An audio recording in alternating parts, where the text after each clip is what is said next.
Excellence, Madame la Première ministre chef du gouvernement, honorables députés et sénateurs, Monsieur le vice-premier ministre, Monsieur le ministre et chers collègues, je voudrais avant tout remercier particulièrement la Première ministre chef du gouvernement qui, à travers son leadership, depuis les débuts ou la résurgence de cette guerre, est la première à s'élever pour nous montrer que nous devons tous rester mobilisés. Et Madame la Première ministre, votre présence cet après-midi en ces lieux est justement illustratif de ces leaderships différents que vous portez depuis que vous êtes à la tête du gouvernement. Je voudrais donc demander à l'assistance de vous rendre cette reconnaissance pour cette disponibilité permanente à la cause de la patrie.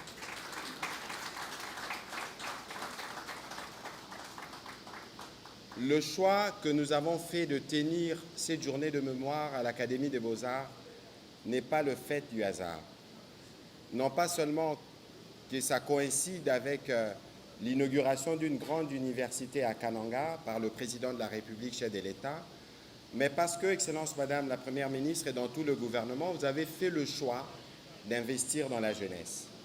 La jeunesse dans laquelle vous avez choisi d'investir n'est pas seulement la jeunesse qui s'ébat au sein de nos forces armées, mais aussi la jeunesse qui, dans son bas âge, va à l'école, mais aussi cette jeunesse qui, en début d'âge adulte, va à l'université, mais aussi pour toutes ces femmes et ces enfants qui sont les premières victimes de la guerre. La journée de mémoire d'aujourd'hui n'est donc pas un rituel de circonstance, ni un exercice symbolique détaché de l'action. Elle procède, Madame la Première ministre, d'un choix clair que vous avez fait avec le Président de la République de refuser l'oubli, de refuser la banalisation de la guerre et de refuser que la souffrance de nos populations soit reléguée au silence ou à l'indifférence. Si vous avez voulu marquer cette journée de mémoire, c'est parce que la mémoire est un acte de responsabilité. Elle oblige, elle engage, elle rappelle que ce qui se joue aujourd'hui dans la partie est de notre pays concerne l'ensemble de la nation, son intégrité territoriale, sa dignité et son avenir. La tenue de cette journée s'articule sur 3 choix assumés. Une exposition photo qui rappelle l'horreur vécue par nos populations, des panels thématiques qui illustrent la réponse du gouvernement sous la conduite du président de la République, mais aussi un temps de recueillement. Chacun de ce choix répond à une nécessité précise. L'exposition photo n'a pas pour vocation de choquer, ni de susciter une émotion gratuite. Elle existe parce que certaines réalités ne peuvent ni être édulcorées, ni être abstraites. Les horreurs de la guerre, les crimes commis contre les civils, les vies brisées et les communautés détruites doivent être regardées avec lucidité, non pour s'y complaire, mais pour empêcher toute tentative de négation, de relativisation ou de falsification des faits. Voir, c'est d'abord reconnaître. Et reconnaître, c'est refuser l'impunité. Les panels qui s'ouvrent tout à l'heure répondent à une même exigence des rigueurs et des profondeurs.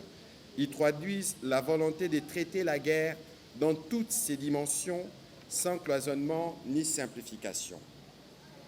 Au plan humanitaire, cette journée rappelle avec force que la guerre ne se mesure pas d'abord en ligne de front ou en position militaire, mais en vies humaines atteintes dans leur chair, leur dignité et leur avenir, vies perdues sous les balles et les bombardements, vies déplacées par la peur et l'occupation, vies traumatisées par l'expérience prolongée de l'insécurité, de la fuite et de la perte. Derrière chaque chiffre se trouvent des familles disloquées, de communautés déracinées et des trajectoires brutalement interrompues.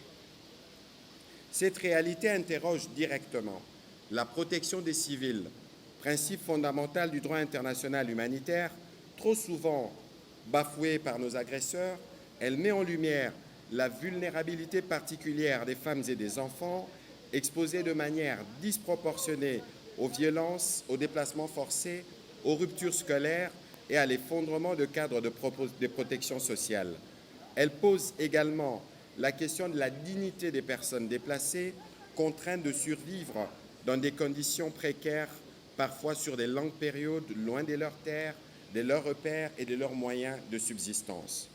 Au-delà de l'urgence humanitaire, cette situation engage une exigence de justice.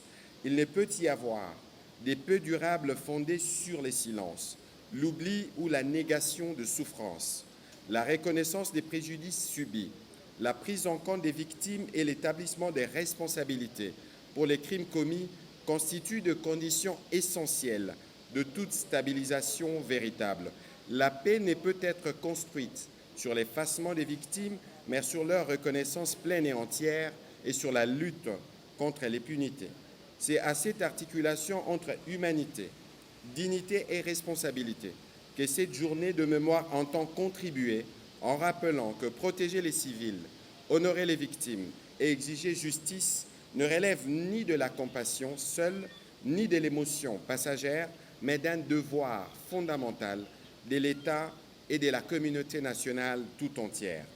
Au plan économique, cette journée des mémoires met en lumière une vérité essentielle. Cette guerre n'est pas seulement une guerre d'agression armée, elle est aussi une guerre de prédation. L'agression menée et l'occupation des territoires s'inscrivent dans une logique de pillage systématique des ressources naturelles de la République démocratique du Congo, en particulier des minerais stratégiques intégrés à des circuits illicites, organisés et structurés et parrainés par le Rwanda. Ces pillages ne constituent pas une conséquence collatérale du conflit. Il est l'un des moteurs. Il alimente l'économie de guerre, finance la violence et crée des intérêts puissants dans la prolongation de l'instabilité. Parallèlement, l'occupation s'accompagne d'une destruction méthodique du tissu économique local. Les marchés sont désorganisés, les activités commerciales paralysées, les entreprises locales asphyxiées et les moyens de subsistance de population durablement compromis. Rappeler ces réalités, c'est affirmer que la guerre ne se limite pas à la ligne de front. Elle s'exerce aussi contre l'économie nationale, contre les capacités des populations à vivre de leur travail et contre le droit du pays à disposer librement de ses ressources. La paix ne pourra donc être ni juste ni durable sans la fin de ces mécanismes de pillage, sans la restauration d'un espace économique souverain et sans la responsabilité de ceux qui tirent profit de la violence et qui gouvernent par crime. L'exemple du musellement de la société des télécoms Vodacom depuis plusieurs heures maintenant est illustratif de cette volonté de confiscation des libertés pour masquer sûrement d'autres actions hostiles qui sont en train d'être tramées contre la République. Au plan de la paix et de la sécurité, le panel de cette journée aborde les processus en cours, les médiations engagées et les rôles des mécanismes régionaux et internationaux, y compris celui de la MONUSCO. Ils offrent un cadre de réflexion rigoureux sur les efforts déployés par le gouvernement pour mettre fin aux hostilités, prévenir l'escalade et créer les conditions d'une stabilisation durable dans l'Est de la République démocratique du Congo. Excellence, Madame la Première ministre, la journée que nous inaugurons aujourd'hui n'est ni un aboutissement ni un acte isolé. Elle constitue la première étape d'un processus appelé à s'inscrire dans la durée à travers une série d'initiatives destinées à structurer de manière constante et responsable les dialogues entre le gouvernement et la société civile autour de la défense de l'intérêt suprême de la nation. Elle traduit une volonté claire de convergence entre les institutions de la République, les acteurs sociaux, les victimes, les experts, les créateurs, les intellectuels et les citoyennes engagés. Excellence, Madame la Première ministre, les photos que vous aurez l'occasion de voir ces jours, c'est des photos qui nous viennent des photographes.